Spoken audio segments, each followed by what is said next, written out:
काय सांगाल, आज हातकणंगलेचा दौरा अचानकपणे असं ठरलंय, असं कळतंय, काय नेमकं काय? आज हातकणंगलेमध्ये माननीय खासदार धैर्यशील मानेजी यांच्या मतदारसंघामध्ये जे आहे हे पक्षाची बैठक जी आहे, कार्यकर्त्यांचा मेळावा जो आहे त्या ठिकाणी आयोजित केलेला आहे. काल पालघरला होतो, त्याच्या अगोदर शिर्डीला होतो. तर अचानक असं प्रयोजन नाही आहे कुठलंच.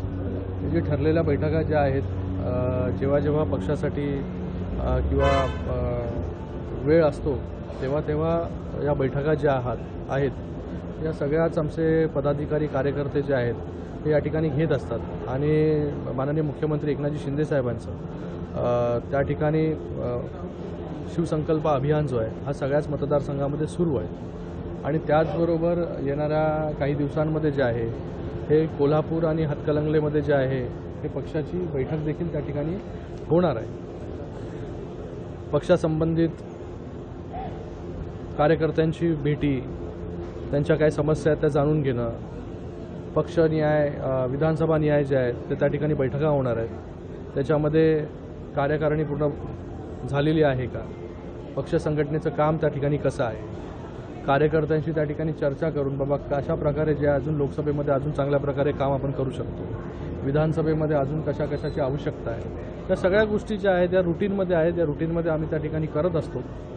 अगोदर जे आहे हे आढावा बैठका ज्या आहेत आम्ही मुंबईला ज्या आहेत या त्या निरीक्षकांना, खासदार असतील, आमदार असतील, त्यांना बोलून जे आहे ते त्या ठिकाणी घेतलेले आहेत. आता प्रत्यक्ष जे आहे ते त्या ठिकाणी कशाप्रकारे काम चालू आहे याचा आढावा घेण्यासाठी जे आहे ते माझ्याबरोबर नरेशजी मस्के साहेब आहेत, भाऊ चौधरी आहेत आणि युवासेनेचे कार्याध्यक्ष पूर्वेशजी सरनाईक हे देखील या ठिकाणी उपस्थित आहेत. उद्या आदित्य ठाकरेंचा देखील दौरा.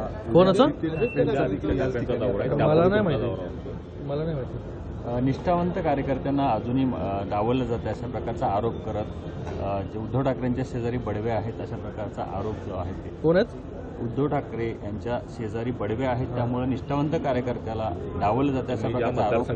बघा, त्यांच्या पक्षाबद्दल जे आहे ते आम्हाला या ठिकाणी बोलायचं नाही आहे. आम्ही आमचा पक्ष संघटना जी आहे ती कशी वाढेल याच्यासाठी जे आहे ते आजचा या ठिकाणी दौरा आहे. आणि कोण मतदारसंघामध्ये येत असेल त्यांचा पक्ष बांधणी करण्यासाठी, वाढवण्यासाठी, तर त्यांना तो अधिकार आहे. त्याच्यावरती जास्त भाषणं केलेलं बरं. आमदार अपात्रतेची सुनावणी आहे ती संपलेली आहे. त्या आधी नार्वेकर आहेत ते खरं तर वरच्यावरती गेलेले आहेत आणि संजय राऊत यांनी देखील यावरती टीका केलेली आहे. कसं पाहता याकडे? मला वाटतं ती प्रोसिजर जी आहे ती त्या ठिकाणी सुरू आहे. लवकरच स्पीकर महोदय जे आहेत त्या ठिकाणी निर्णय जे आहेत ते आपला जो का असेल त्यांनी ज्या सुनावण्या घेतल्या सगळ्या आमदारांच्या गेल्या अनेक दिवस त्याच्यावरती जे आहे ते त्या ठिकाणी जे आहे ते निर्णय देतील. आणि निर्णय जो आहे तो हा सत्याच्या बाजूने असेल. अनेक लोकसभा मतदारसंघामध्ये आपण आढावा घेण्यासाठी याचा काय अहवाल तुम्ही तयार करणार आहात आणि शिंदे साहेबांच्याकडे देणार आहात की फक्त बैठका घेणार आहात? तर बघा, जेव्हा बैठका आपण घेतो त्याचा अहवाल बनवत असतो. कशा प्रकारे जे आहेत हे पार्टीचे पदाधिकारी जे आहेत ते त्या ठिकाणी काम करतात, त्यांच्या कामाचा देखील त्या ठिकाणी आढावा होत असतो. प्रत्येक कार्यकर्त्याचा त्या ठिकाणी कामाचा जो आहे हा लेखाजोखा जो आहे तो त्या ठिकाणी मांडला जातो. आणि त्याच्यावरती अजून आपल्याला काय सुधारणा करायची आहे, कशा प्रकारे अजून चांगलं काम जे आहे त्या मतदारसंघामध्ये होईल याच्यावरती आमचा जो आहे तो भर त्या ठिकाणी असतो. कोल्हापुरात दोन्ही खासदार आहेत ते तुमचे सिटिंगचे खासदार आहेत. या ठिकाणी उमेदवारी बदलाची काही चर्चा सुद्धा रंगताना पाहायला मिळते. कोणी केली? काय आहे? कोणी केली?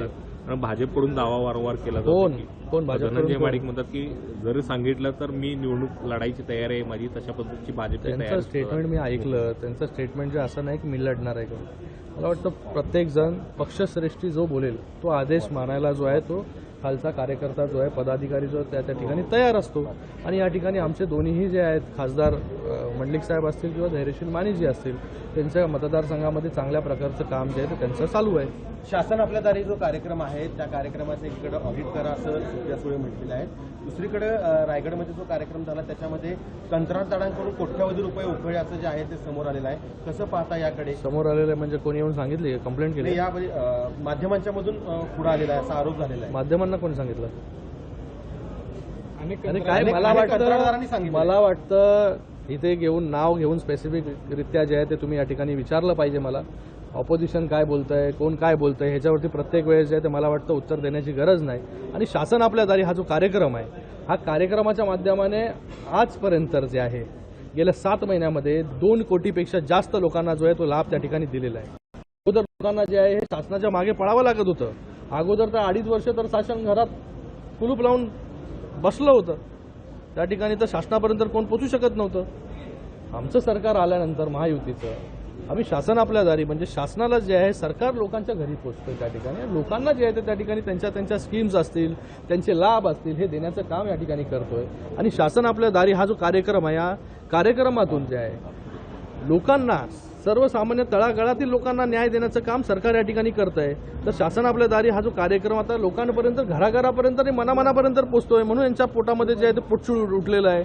यांना आता भीती वाटायला लागलेली आहे की हे शासन जे आहे हे प्रत्येकाच्या घरापर्यंत कसं पोहोचतंय. आणि शासन आपल्या दारी हा जो कार्यक्रम आपण महाराष्ट्रामध्ये राबवतोय, तसाच कार्यक्रम जो आहे तो पंजाबमध्ये, पंजाब सरकारने देखील त्या ठिकाणी चालू केला. शासन आपल्या दारी, हे शासन आपल्या दारी या कार्यक्रमाचं यश आहे आणि माननीय मुख्यमंत्री एकनाथजी शिंदे साहेबांचं यश आहे. कलाड मिरतीमध्ये घोटाळा झालेला आहे.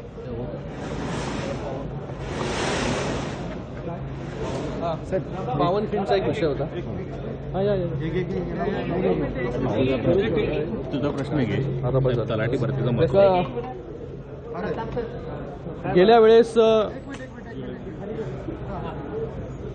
वेळेस जुलै महिन्यामध्ये पन्हाळा ते पावनखिंड या मोहिमेमध्ये जे आहे हे आम्ही सगळे लोक त्या ठिकाणी सहभागी झालो होतो. तेव्हा त्या मोहिमेला गेल्यानंतर तिकडच्या लोकांची अपेक्षा होती, जे मोहिमेमध्ये सहभाग घेतात गेले अनेक वर्ष, की तिथे डॉर्मॅटरी जे आहेत हे विश्रांतीगृह जे आहे ते त्या ठिकाणी बांधलं पाहिजे जागोजागी. तर ते देखील जे आहे ते शासनाकडून आपण मंजूर केलेलं आहे. आमचा प्रयत्न असेल की येणाऱ्या मोहिमेच्या अगोदर जे आहे हे विश्रामगृह जे आहे ते त्या ठिकाणी बांधून होईल. तलाठी भरती संदर्भात घोटाळा आहे तो समोर आलेला आहे. SIT नेमावी अशी विरोधी पक्षांच्याकडून मागणी होते. सतेज पाटलांतर थेट आरोप केला, या सरकारला भरतीच करायची नाही, घोटाळे करायचे आणि परीक्षा रद्द करायच्या.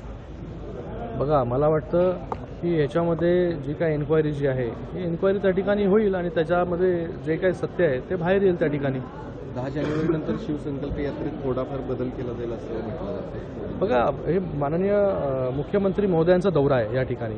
आणि हा जो दौरा आम्ही दिला तो टेंटेटिव्ह दौरा आहे. प्रत्येक जिल्ह्यामधला किंवा लोकसभा निहायचा आहे. त्याच्यामध्ये जे आहे हे येणाऱ्या काळामध्ये काही बदल जे आहे ते होतच राहणार आहेत. कारण की मुख्यमंत्री महोदयांना जे आहे हे अनेक आपण पाहता त्यांच्या कामाची पद्धत कशा प्रकारची आहे. ती दिवस रात्र जे आहे ते मुख्यमंत्री महोदय त्या ठिकाणी काम करत असतात. तर कधी कुठली मीटिंग येते तर त्याच्यामुळे आपला दौरा जो आहे तो कुठला कमी करावा लागतो.